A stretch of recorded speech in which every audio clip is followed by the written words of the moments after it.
5 de dezembro, gente.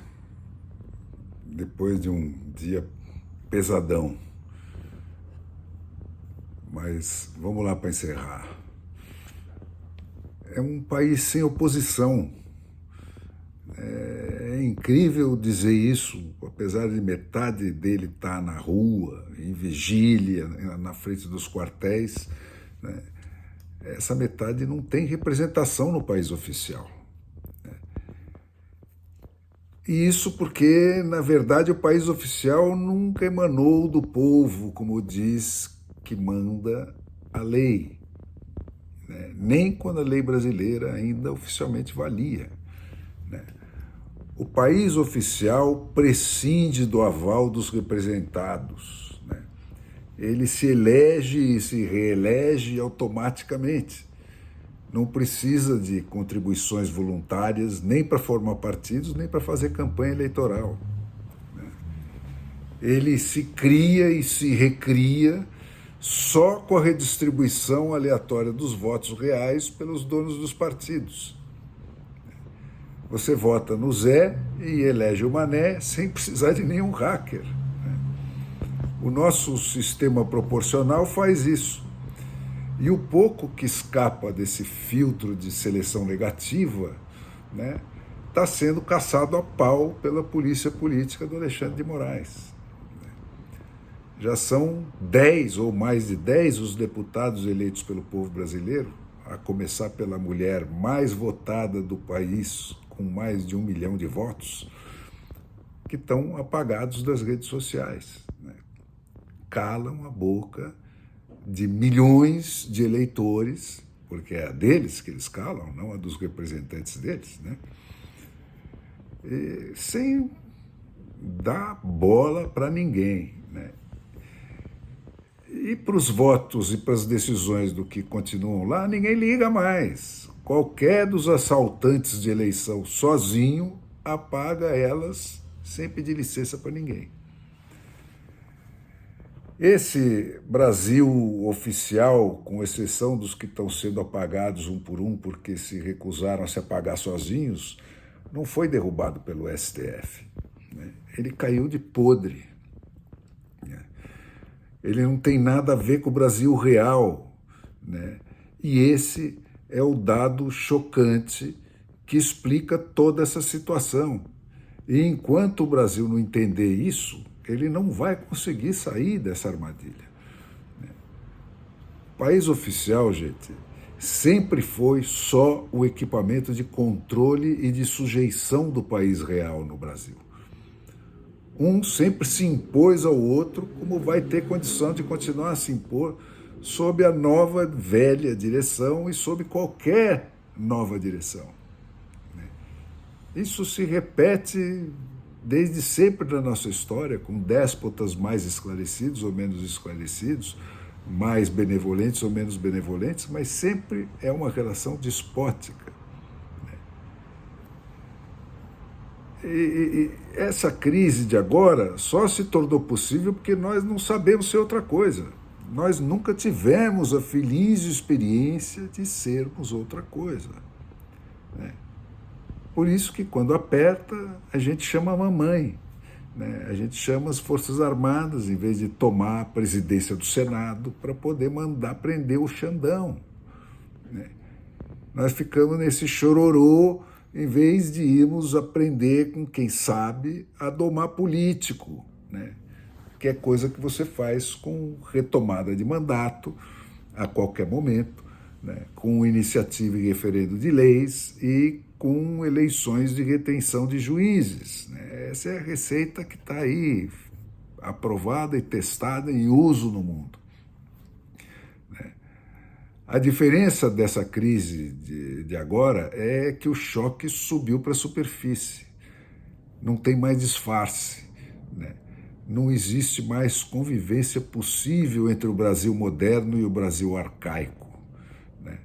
Não é mais possível saltar a distância que se abriu entre esses dois, né? Eles se tornaram mutuamente excludentes, né? E nesse novo mundo apertado, com a polícia algoritmizada, não existe mais espaço para o drible, que foi o que sempre nos livrou do confronto final. Né? A gente escapa dessa lei, vamos lá, contorna, vai levando. Então. Não tem mais isso. Agora é matar ou morrer. Né? E quem entendeu isso antes de todo mundo são os golpistas. Essa turma que não tem mais mensagem nenhuma para esse mundo moderno do terceiro milênio, que não tem mais proposta nenhuma, que desistiu de tentar convencer ou seduzir alguém com argumentos. Né? Agora é só trapaça e violência, e mais nada. Né? Porque para eles entenderam perfeitamente, é matar ou morrer. Né? Dentro do sistema onde você compete pelo argumento, eles não têm mais vez. Então, gente, democracia, né? Tá, o conceito foi universalmente adotado como sonho. Né? Ninguém pode bater de frente com ele impunemente. Até as ditaduras precisam se vender como excesso de democracia e incluir no seu figurino institucional elementos que pelo menos se pareçam com instituições democráticas. Né?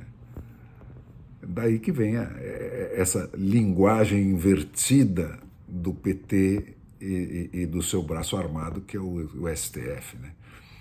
A paulatina conversão da luta contra a democracia burguesa, né, de que primeiro lá atrás foi uma disputa entre verdades concorrentes, né, a conversão disso na destruição do próprio conceito de verdade, né, de hoje, inclui o reconhecimento da relação indissolúvel entre democracia e verdade. Né? Admitir que onde ela está malemar plantada, a democracia só pode ser destruída por dentro a partir de uma deliberação da maioria contra si mesmo, né? E que só uma trapaça pode produzir esse efeito, como queria o Antônio Gramsci, né? o teórico italiano que descobriu já desde lá dos anos 20 que o poder você não consegue mais tomar e manter a bala, você tem que tomar e manter pela mentira, pela trapaça e pela violência institucionalizada, né? Essa troca, né, esse reconhecimento de que só uma trapaça pode produzir esse efeito de devolver o poder para esse pessoal, homenageia a superioridade moral que os inimigos da democracia sempre negaram a ela ao longo de todo o século XX. Mas o Brasil, gente, é o país da mentira. Né? Não tem nada que 5 séculos de convivência absolutamente confortável com a mentira, né? Como é a dos católicos que viveram sob o terror da Contra-Reforma, da fogueira, da Inquisição e da tortura, né, não possa superar. Nesse Brasil, né, de vícios ancestrais e instituições podres, o Gramsci não chegou a vencer. Mas ele armou a bandidagem política e desarmou a cidadania a ponto de tornar 100% seguro o assalto eleitoral. Esse Perdeu Mané, né, e o seu maneiroso autor são a síntese perfeita do novo regime. Né? Então, esse Perdeu Mané está eternizado nos anais da história da tragédia brasileira. E agora nós estamos entrando na fase da maquiagem do cadáver da democracia brasileira, né, em excesso de democracia bolivariana. Está em plena confecção o AI-5 do PT, né, que vem pelas mãos do Renan Calheiros. Putz, indiscutivelmente é uma vitória da meritocracia. Né? O maior de todos os bandidos vai ser o autor da nova ordem antidemocrática, democrática. Né? E aí vem aquela lista, né? Legalizar todos os crimes cometidos, vamos perenizar todas as exceções, vamos dar 200 bi só para abrir o jogo, 200 bi para um governo sem ministro, nem plano econômico nenhum, 200 bi só para aquilo que está só na minha cabeça, como diz o Lula? Bom, por que não? Depois que os ladrões foram soltos e os juízes criminalizados, tudo é possível, né? E por cima do imortal Renan, né, tá lá o Arthur Lira, né, mais um representante do povo sem nenhum caráter, né, já nadando a favor da correnteza no velho rio da corrupção do Congresso. E tudo sob o olhar atento do sinistro Rodrigo Pacheco, né, que é todo bonitinho, esticadinho, mas é um jagunço de terno Armani, né, pago para assassinar no silêncio das gavetas qualquer tentativa de reação do país real contra o país oficial. E a imprensa, então? Nessa imprensa analfabeta de democracia, o boi bebe e baba. É como reza aquela velha cartilha de quem tem idade para se lembrar disso. A nossa república e a sua imprensa vão crescer ou desaparecer juntas. Uma imprensa cínica, mercenária e demagógica vai produzir com o tempo um povo parecido com ela, vaticinava o Joseph Pulitzer desde os idos de 1904. Tá aí, CQD. Né? Tudo certo. Né? O arquétipo do feudalismo canalha a serviço do arquétipo do crime organizado na política, aplaudidos pelos arquétipos do analfabetismo políticos, plantados na terra arrasada de uma imprensa de herdeiros, faz todo sentido. Né? Todos eles têm a ver uns com os outros, são frutos da mesma árvore, resultados do mesmo sistema de filtragem negativa. Né? O Brasil, gente, está sendo invadido. Né? E eu me pergunto a toda hora, quem será o nosso Zelensky? Né?